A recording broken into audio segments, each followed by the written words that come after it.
This is Plant-Based Briefing, your ultimate guide to choosing a healthy vegan wine, by Keeve at thebeet.com. And I'm your host, Marian Erickson. I'm a voiceover artist by profession, and you can check out my website and demos and hire me at plantpoweredvo.com. I'm hired mostly for explainer videos and corporate videos, e-learning courses, telephony, which is telephone answering systems and on-hold messages, commercials, that kind of thing.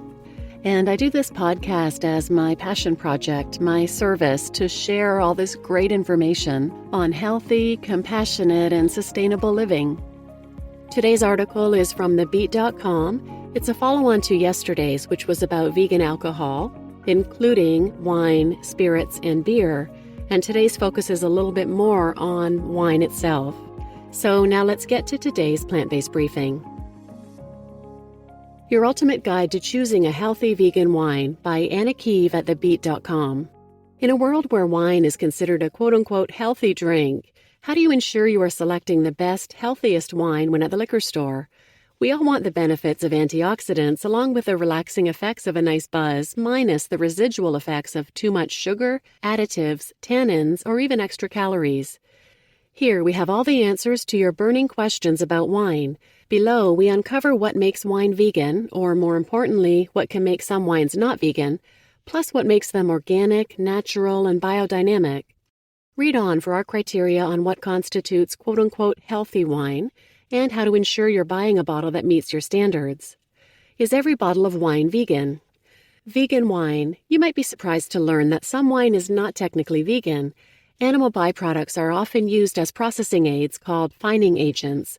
Fining agents are added to wines typically to bind and remove unwanted substances. For example, egg whites are sometimes added to red wine in the barrel to absorb and remove tannins. Casein, a milk protein, is often used in white wines to achieve more clarity.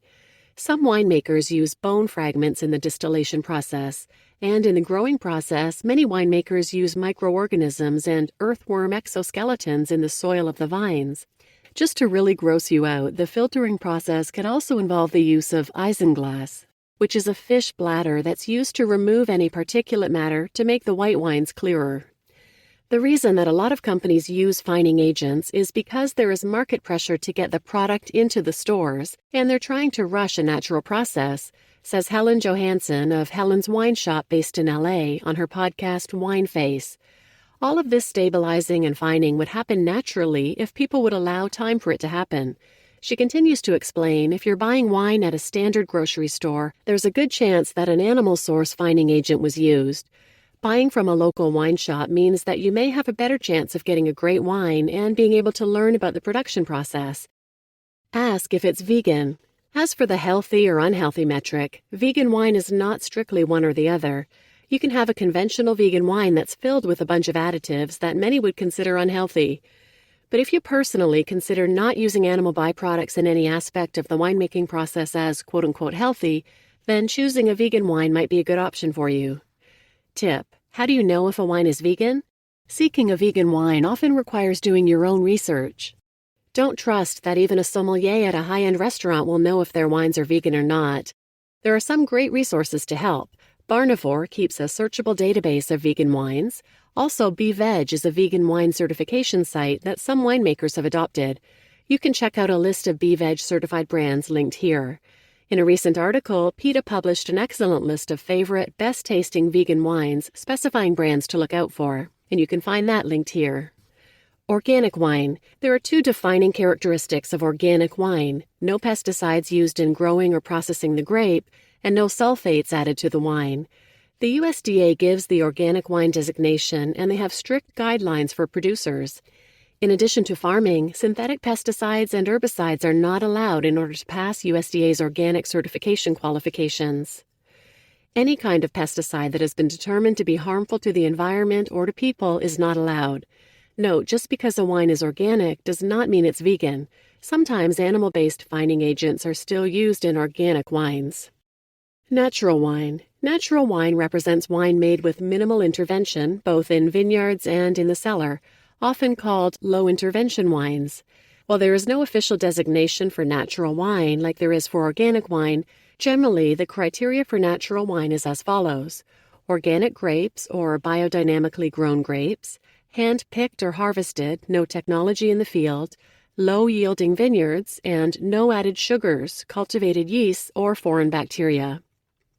Many traditional wine growers around the world are reviving traditional agriculture with modern techniques and know-how, says Drew Cuddy, managing partner at Satellite, a natural wine shop and restaurant in Santa Barbara. It takes more physical labor and an interest in truly working in harmony with nature, but the benefits are that the wine is simply better, and wine growers' families don't need to fear the effects of using Roundup and other incredibly destructive chemicals at their homes. Tip: since the natural wine movement originated in France in the 1960s, many natural wine bars and shops have been popping up around the country. Next time you're going out for a glass, do a quick search for natural wine bars. Biodynamic wine.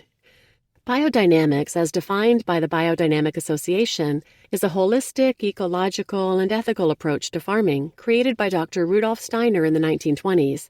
Biodynamic farming incorporates holistic practices of the past, including using aspects of astrology and focusing on the farm as a complete ecosystem. They also ensure a clean winemaking process so no pesticides or fertilizers are used. A core premise is gaining a wider connection to the world and the universe. They believe that there are hidden elements that connect a vineyard with the farmers who care for it and cultivate it. What makes a wine healthy? While everyone's definition of a healthy wine might vary, below are some of the key criteria that you might use to constitute a beneficial beverage. Rich in antioxidants.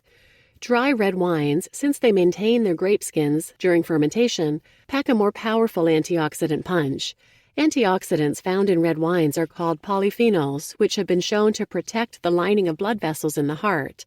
Studies have shown that drinking red wine in moderation has been linked to lower risk of cancer, stroke, and heart disease.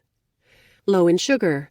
Less residual sugar often means fewer calories, so if you are calorie counting or just seeking less sugar in your diet, then stay away from the sweeter wines like Moscato. Typically, a dry white or a dry red will tend to be lower in calorie count, 110 to 130 calories per 5-ounce pour. There are also specific skinny brands of wine that promise about 80 to 100 calories per glass.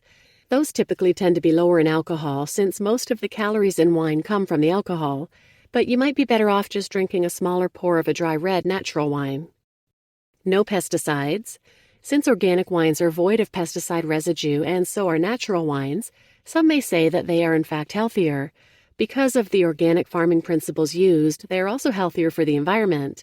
Also, organic wines don't have added sulfites and preservatives that can trigger negative side effects for people like asthma-like symptoms and headaches. Whatever the hype, choose organic or natural whenever you can. And alcohol content. It's possible to enjoy a few more sips of your favorite wine without as much buzz if you choose a wine with a lower alcohol content per ounce. While the difference between 10% for most whites to up to 15% for some reds sounds negligible, this translates to a higher blood alcohol level the more you drink. 2 glasses of a sip with higher alcohol content leaves you with 3 times the amount of buzz as the lower option, which can affect your early morning workout as well as your health if you are concerned about how much alcohol you drink in a week. Since wine labeling does not disclose everything you might want to know, it can be tough to find a wine that meets your personal needs. Cuddy notes to be wary of buying wine from a grocery store. Do not do it, says Cuddy. The wines there are almost all guaranteed to be mass-produced, heavily manipulated, have near the maximum allowable SO2 or sulfite content, and will have many of the stabilizers, coloring agents, clarifiers, and a litany of other non-wine ingredients they are allowed to add but not label.